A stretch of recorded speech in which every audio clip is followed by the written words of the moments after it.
नमस्कार, capital TV देख रहे हैं आप। मैं हूं आपके साथ हरीश भारद्वाज।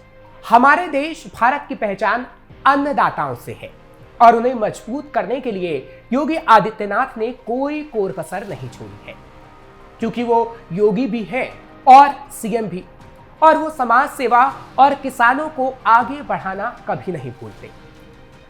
जब से यूपी में योगी की सरकार आई, जब से ही ऐसी तस्वीरें आनी शुरू हुई। पहले किसानों की आत्महत्या की तस्वीरें सामने आती थी, लेकिन योगी सरकार में लहलहाती फसलें और किसानों के चेहरे पर मुस्कुराहट की तस्वीरें सामने आती हैं, जिसका सबूत एक बार फिर हम आपको देंगे। क्योंकि यूपी के किसानों को लगातार योगी सरकार की सकारात्मक नीतियों का साथ मिल रहा है।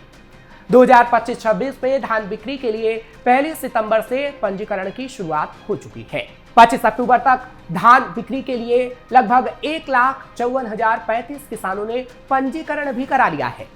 वहीं 2024-25 में 1,51,374 किसानों ने पंजीकरण कराया था। बाजरा के लिए 1,05,248, ज्वार के लिए 2,706 और मक्का के लिए 1,509 किसानों ने पंजीकरण करा लिया है, जिससे साफ तौर पर समझा जा सकता है कि उत्तर प्रदेश का किसान कितना मजबूत हो रहा है।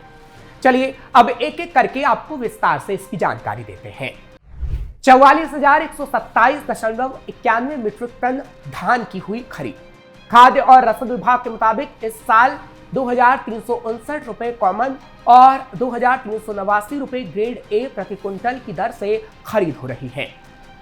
7,507 किसानों से 44,127.91 मीट्रिक टन धान की खरीद की जा चुकी है, जबकि पिछले साल इस अवधि तक 4,517 किसानों से 25,329.75 मीट्रिक टन धान की खरीद हुई थी। वहीं श्री अन्न बाजरा की खरीद इस साल अब तक 4,153.35 मीट्रिक टन हो चुकी है।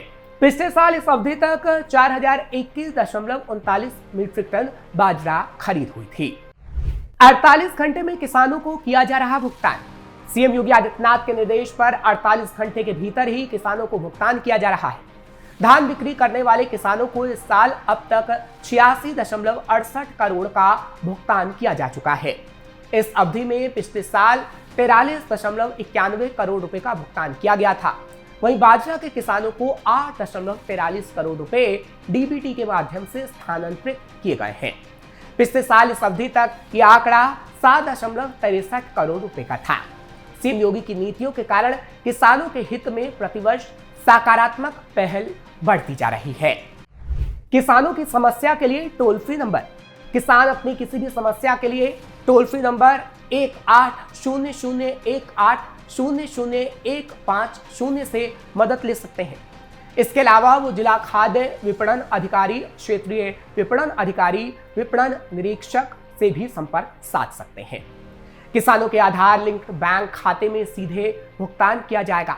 वहीं बिचौलियों को रोकने और पारदर्शिता बरतते हुए क्रय केंद्रों पर मोटे अनाज की खरीद ई-पॉप यानी electronic point of purchase device के माध्यम से पहले की भांति किसानों का बायोमेट्रिक सत्यापन के जरिए ही होगा। इन जिलों में हो रही मक्का खरीद। यूपी के 25 जनपदों में मक्का खरीद चल रही है। ये जनपद बदायूं, बुलंदशहर, हरदोई, उन्नाव, मैनपुरी, आगरा, फिरोजाबाद, अलीगढ़, एटा, कासगंज, हाथरस, कानपुर, नगर देहात, कन्नौज, औरैया, इटावा, बहराइच, गोंडा, बलिया, जौनपुर, फर्रुखाबाद, मिर्जापुर, सोनभद्र, देवरिया और ललितपुर हैं। कौन से बाजरा खरीद वाले जनपद? बदायूं, बुलंदशहर, आगरा, फिरोजाबाद, मथुरा, मैनपुरी, अलीगढ़, कासगंज, हाथरस, एटा, बरेली, शाहजहांपुर, संभल, रामपुर, अमरोहा। इसके साथ ही कानपुर नगर देहात, फर्रुखाबाद, औरैया, कन्नौज, इटावा, जालौन, हमीरपुर, चित्रकूट, गाजीपुर, जौनपुर, प्रयागराज, फतेहपुर, कौशाम्बी, मिर्जापुर, बलिया, हरदोई और उन्नाव समेत 33 जनपदों में बाजरा खरीद हो रही है। इन जिलों में ज्वार की खरीद। बांदा, चित्रकूट, हमीरपुर, महोबा, कानपुर नगर देहात, फतेहपुर, उन्नाव, हरदोई, मिर्जापुर और जालौन में ज्वार की खरीद चल रही है। अब आपको 2025-26 और 2024-25 के पंजीकरण के बारे में बताते हैं। 2025-26 में धान 1,54,035 पंजीकरण हुए। इस तरीके से 2024-25 का जिक्र करें तो 1,51,374 पंजीकरण। इसी तरह बाजरा का 15,248, वहीं 2024-25 में पंजीकरण 6,075, ज्वार का 2,706 पंजीकरण, जो 2025-26 का हम जिक्र कर रहे हैं। इसी तरीके से 2024-25 का जिक्र करें तो 1,262 पंजीकरण। मक्का की बात करते हैं तो 2025-26 में 1,509 पंजीकरण हुए। इन जनपदों में 1 नवंबर से शुरू होगी खरीद। वहीं पूर्वी उत्तर प्रदेश के संभागों में 1 नवंबर से धान खरीद होगी। ये खरीद पूर्वी उत्तर प्रदेश के चित्रकूट, कानपुर, अयोध्या, गोरखपुर, देवीपाटन, बस्ती, आजमगढ़, वाराणसी, मिर्जापुर और प्रयागराज संभाग में होगी। इसके साथ ही लखनऊ संभाग के लखनऊ, रायबरेली और उन्नाव में भी 1 नवंबर से खरीद होगी, जो 28 फरवरी 2026 तक चलेगी। 2025-26 में कितनी खरीद और कितना भुगतान? धान खरीद की बात करें तो 44,127.91 मीट्रिक टन। कुल किसान 7,507, किसानों को भुगतान 86.68 करोड़ रुपए। बाजरा खरीद 4,153.35 मीट्रिक टन, किसान 715, किसानों को भुगतान 8.43 करोड़ रुपए। लखनऊ संभाग के इन जनपदों में 1 नवंबर से शुरू होगी खरीद। वहीं पूर्वी उत्तर प्रदेश के संभागों में 1 नवंबर से धान खरीद होगी। ये खरीद पूर्वी उत्तर प्रदेश के चित्रकूट, कानपुर, अयोध्या, गोरखपुर, देवीपाटन, बस्ती, आजमगढ़, वाराणसी, मिर्जापुर और प्रयागराज संभाग में होगी। इसके साथ ही लखनऊ संभाग के लखनऊ, रायबरेली और उन्नाव में भी 1 नवंबर से खरीद होगी, जो 28 फरवरी 2026 तक चलेगी। फार्मर रजिस्ट्री अभियान में भी यूपी सबसे आगे। अब बात करते हैं फार्मर रजिस्ट्री अभियान की भी, जिसमें सीतापुर जिला प्रदेश का सिरमौर बन गया है नंबर 1। वहीं अब तक यहां 74% किसानों का रजिस्ट्रेशन पूरा हो चुका है। इसके साथ ही बस्ती 74% के साथ दूसरे और रामपुर 70% रजिस्ट्री के साथ तीसरे स्थान पर रहा है। राज्य स्तर पर अब तक करीब 54% किसानों की रजिस्ट्री पूरी हो चुकी है। इसमें करीब 1.5 करोड़ किसानों को फायदा मिल रहा है। मुख्यमंत्री योगी आदित्यनाथ के निर्देश पर यह अभियान प्रदेश व्यापी मिशन मोड में संचालित किया जा रहा है। 1 अप्रैल से रजिस्ट्री अनिवार्य। 1 अप्रैल 2026 से प्रधानमंत्री किसान सम्मान निधि की अगली किस्त केवल उन्हीं किसानों को मिलेगी जिनकी रजिस्ट्री पूरी हो चुकी है। इसी कारण सभी जिलों में किसानों के पंजीकरण और सत्यापन की गति तेज की जा रही है। योगी सरकार ने जिला अधिकारियों को निर्देश दिए हैं कि 30 नवंबर तक हर गांव में किसान पंजीकरण शिविर आयोजित किए जाएं। इसके लिए कैंप चार्ट तैयार कर राज्य स्तर पर साझा करने को कहा गया है। साथ ही पीएम किसान सत्यापन का कार्य भी तेजी से पूरा करने के निर्देश दिए गए हैं। हजारों किसानों का रजिस्ट्रेशन। वर्तमान में औसतन 4,000 किसानों का रजिस्ट्रेशन रोजाना किया जा रहा है। सरकार का लक्ष्य है कि नवंबर अंत तक प्रदेश के सभी पात्र किसानों का पंजीकरण और वेरिफिकेशन पूरा हो जाए, ताकि कोई भी किसान अगली पीएम किसान किस्त से वंचित ना रह जाए।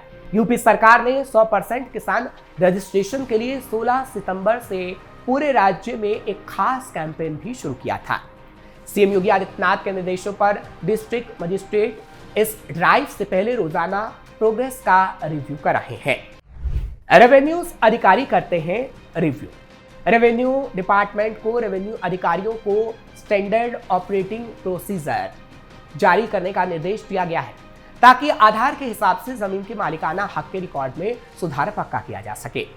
योगी सरकार ने 2.88 करोड़ से ज्यादा किसान रजिस्ट्रेशन का टारगेट रखा है। अगस्त तक करीब 1.45 करोड़ किसान यानी टारगेट का 50% से ज्यादा रजिस्टर हो चुका है। रबी सीजन से पहले इफ्को की सीएम योगी से मुलाकात। इतना ही नहीं, किसानों के लिए योगी आदित्यनाथ लगातार मीटिंग भी कर रहे हैं। रबी सीजन से पहले ही किसानों को कोई नुकसान ना हो, उसके लिए बड़ी मीटिंग की जा रही है। इफ्को के प्रतिनिधिमंडल ने शुक्रवार को सीएम योगी आदित्यनाथ से मुलाकात की। इस बैठक का मुख्य एजेंडा इफ्को के नैनो उर्वरकों को किसानों तक पहुंचाना और आगामी रबी सीजन के लिए उर्वरकों की सप्लाई सुनिश्चित करना है। इफ्को के चेयरमैन दिलीप संघानी के नेतृत्व वाले इस प्रतिनिधिमंडल ने सीएम योगी के साथ किसानों को सशक्त बनाने और सहकारी आंदोलन को मजबूत करने पर बड़ी चर्चा की। नैनो फर्टिलाइजर पर जोर, कम लागत में ज्यादा उपज। बैठक के दौरान इफ्को के चेयरमैन ने मुख्यमंत्री योगी आदित्यनाथ को नैनो यूरिया और नैनो डीएपी के फायदों के बारे में जानकारी दी। उन्होंने बताया कि ये पारंपरिक उर्वरकों का एक पर्यावरण अनुकूल और कम लागत वाला विकल्प है। इसके इस्तेमाल से फसल उपज बढ़ाने, खेती की लागत घटाने और मिट्टी के स्वास्थ्य को बेहतर बनाने में शानदार परिणाम मिले हैं। प्रतिनिधिमंडल ने उत्तर प्रदेश के किसानों के बीच इन नई पीढ़ी के उत्पादों के बारे में जागरूकता बढ़ाने और उन्हें अपनाने के लिए प्रोत्साहित करने की रणनीतियों पर भी चर्चा की है। सीएम योगी का आश्वासन, समय पर और पर्याप्त मिले खाद। मुख्यमंत्री योगी आदित्यनाथ ने किसानों के हित में नवाचारों के लिए इफ्को के प्रयासों की सराहना की है। उन्होंने जोर दिया कि प्रदेश में खासकर आने वाले रबी सीजन से पहले उर्वरकों की समय पर और पर्याप्त सप्लाई सुनिश्चित की जानी चाहिए। सीएम ने ग्रामीण विकास के लिए सहकारी संस्थाओं को और मजबूत करने पर भी अपने विचार साझा किए। आत्मनिर्भर खेती बाड़ी का लक्ष्य। इफ्को के चेयरमैन दिलीप संघानी ने मुख्यमंत्री के मार्गदर्शन के लिए आभार व्यक्त करते हुए कहा कि इफ्को उत्तर प्रदेश के किसानों के कल्याण के लिए पूरी तरह से प्रतिबद्ध है। उन्होंने कहा कि हम मुख्यमंत्री के मार्गदर्शन से प्रेरित हैं और नैनो फर्टिलाइजर का लाभ राज्य के हर किसान तक पहुंचाने के अपने प्रयासों को और मजबूत कर रहे हैं। बैठक का समापन सहकार से समृद्ध के साझा दृष्टिकोण के प्रति आपसी प्रतिबद्धता के साथ हुआ, जिसका उद्देश्य सहयोग के माध्यम से किसानों की समृद्धि सुनिश्चित करना है। यानी ये कहा जा सकता है कि उत्तर प्रदेश के किसानों को समृद्ध करने के लिए योगी कोई कसर नहीं छोड़ रहे हैं, जिसकी गवाही उत्तर प्रदेश के किसानों की खुशहाली की तस्वीरें साफ दे रही हैं। आपको ये खबर कैसी लगी कमेंट सेक्शन में जरूर बताएं। खबर को लाइक शेयर करें, कैपिटल टीवी को सब्सक्राइब करना मत भूलिएगा।